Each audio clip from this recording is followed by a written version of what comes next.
बीड़ी ले लो, सिगरेट ले लो, पान गुटखा सुपारी ले लो, विमल भी मिलेगा भाई। आओ रे आओ, साहुर की टपरी पर आओ। साहुर रोज इसी तरह चिल्ला चिल्ला कर बीड़ी सिगरेट और पान बेचते हुए अपनी जिंदगी काट रहा था। गांव के ठीक चौराहे पर उसकी एक पुरानी जंग लगी टपरी थी और वह टपरी ही साहुर की दुनिया थी। साहुर बहुत गरीब था। गांव के बाहर एक छोटी सी झोपड़ी में वह अपने बूढ़े माँ बाप के साथ रहता था। साहुर दिन भर टपरी पर बैठकर जितना कमा पाता था उससे बस इतना ही हो पाता था कि माँ बाप को 2 वक्त का खाना मिल जाए। और सच कहें तो गरीबी के बावजूद साहुर और उसके माँ बाप बहुत खुश थे। सब कुछ ठीक चल रहा था।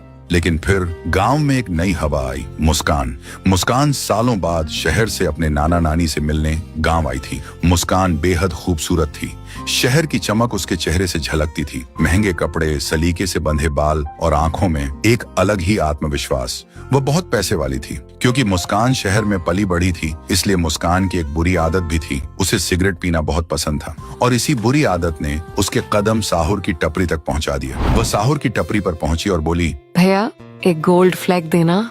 लेकिन साहुर ने जैसे ही नजर उठाकर उसे देखा, वह पल भर के लिए सब कुछ भूल गया। उसकी आवाज, उसका चेहरा, उसकी मुस्कान। साहुर मुस्कान की आंखों में डूब चुका था। मुस्कान ने दोबारा कहा, भैया सुन रहे हो, एक सिगरेट देना। तभी साहुर को होश आया और हड़बड़ाते हुए उसने सिगरेट निकालकर मुस्कान को दी। उस दिन के बाद मुस्कान रोज साहुर की टपरी पर आने लगी। कभी गोल्ड फ्लैग लेने, कभी एडवांस लेने और कभी कभी बिना किसी वजह के। कुछ ही दिनों में वो दोनों बहुत अच्छे दोस्त बन गए। अब वो दोनों हर रोज साथ में घूमते, हंसी मजाक करते रहते। अब दोनों का रिश्ता सिर्फ टपरी तक नहीं रहा। वो दोनों कभी बाइक पर गांव की गलियों में घूमते, कभी शहर जाकर साथ में फिल्म देखते, तो कभी ढाबे पर बैठकर चाय के साथ देर रात तक बातें करते। साहुर के लिए ये सब किसी सपने से कम नहीं था। जिस लड़के ने कभी गांव से बाहर कुछ नहीं देखा था, आज वह एक शहर की लड़की के साथ जिंदगी के नए रंग देख रहा था। फिर एक दिन मुस्कान ने मुस्कुराते हुए कहा, साहुर क्या तुम कल शाम मेरे घर चाय पीने आओगे?